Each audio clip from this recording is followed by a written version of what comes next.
This video is focusing solely on face-offs, how they're set up, and what are the roles of the players immediately after the puck is dropped. Let's get to as many issues and examples as possible. Here's a face-off in our own zone where I need the center to communicate with his team better. At this point, we have a right winger who's out of position. Remember, in our defensive zone, the right winger is supposed to be over here. D should be up shoulder to shoulder on this guy. This left winger's in the correct spot. This D is in the correct spot. But because we don't really talk through it, we have time. See the refs coming over. We have time. We just have to look. But because we don't talk through it, the puck drops, and immediately we're off in chaos. The chaos is we have a winger down by the goal line when it really should be a defenseman's job. This winger should be up here. We have a centerman trying to compensate by coming up and playing wing. The whole face-off chaos resulted in chaos after the puck being dropped as well. Make sure you're communicating. Let's go to another face-off, and this is an example of a face-off where our centerman's left-handed, so that puck's likely going to come here. There's no point in this winger being directly behind him. The puck's not going to come out there.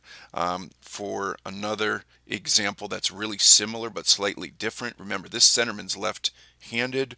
Take a look at a setup we do that's really similar.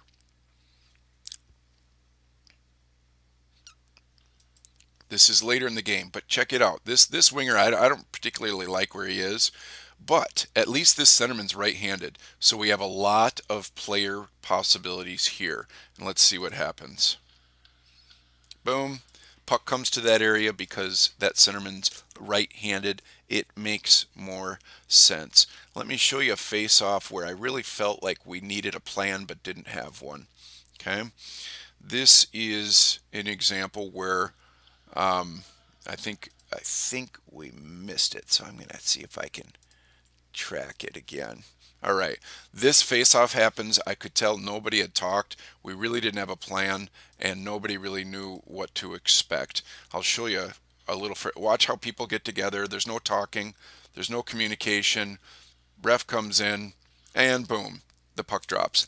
Great example of how we have to slow down and talk before a face-off, before the puck gets dropped. All right, moving ahead, let's look at a face-off that's a little bit of the opposite.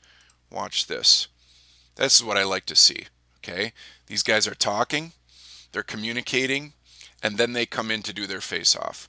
Now, for all I know, they're talking about a grocery list. I don't know what they're talking about, but I sure hope they're talking strategy. Whatever they're talking about, I like to see it. Makes me feel like we understand that a face-off is important, and it's important to know exactly what's going to happen. All right, let's go ahead and look at a face-off where I think got a right winger in no man's land. I call this the line of death. The puck drops here. There's a line between the winger and the D. That's a line of death. It's a waste of space. Why? Because if the puck comes here, the winger will get it. There's no reason for the D to be here. I guarantee you, that's me on the bench. I guarantee you I was telling this defenseman, move to your left, move to your left, move to your left. At minimum, either this defense needs to move to the left or this winger needs to move down to the hash marks. One way or another, you got to avoid the line of death. Now I'm going to transition into a different portion of video and see if we can't pick up a couple more examples here. Okay. Now, coming up, there's a face-off where we lose track of what our roles are when the puck drops. Okay. This centerman needs to know if we lose the puck, he's tracking and he's right on the shoulder of this centerman. See what happens here.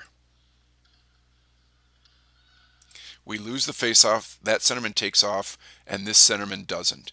What happens is these wingers join the chase against this centerman. The wingers' jobs are to be responsible for these two, but because the centerman didn't do his job right after the lost face-off, now we're out of position, trying to adjust to a little bit of chaos. Let's find a different example. This is another example here of what I call the line of death. Okay? Look at that line of death. Boom, boom, boom. Wasted space. Again, I guarantee you I was telling this defenseman move left. I would have told this winger to move right, but I probably thought this defenseman could hear me better, so I would have told them to move left. All right, let's find a different spot. This is a similar problem, but it's on the other face-off. Look at the line of death. Center, winger, D in a line. Total waste of space. This defenseman might as well sit on the bench. Okay? Either this winger needs to come down closer to the hash, or this D needs to move over. The problem is if this D moves over, well then this D needs to move over as well. Easiest adjustment is for this winger to drop down a little closer to the hash mark. Let's see if we can find just a couple more. I'm looking for about right about here. Let's see what we can see. All right, we have a face-off setup. This isn't bad. Okay, it's not bad. The one complaint I have is this D is definitely out too far. There's too much space between these D, and frankly, if this D wants a quality shot, I would ask him just to scooch over a little bit to shrink the space between him and his defensive partner. I think I've got one more thing to glance at from this game in terms of face-offs. Let's take a look. This is an example of communication. Now, this is our center. He's coming up to the dot. He's already talked to his winger. Let's see if I can't just back us up a little bit, and you'll get the more full picture. Okay, I've got a center coming over, setting up. Okay, right there he turns, talks to his winger so he knows what's going on. He looks back and realizes he has a D out of position because we're on a penalty kill. So he makes an adjustment. Asks them to come up. And now we are set for a penalty kill face-off. Great example of communication. That's what I like to see. Focus on our face-offs. We'll get better very quickly.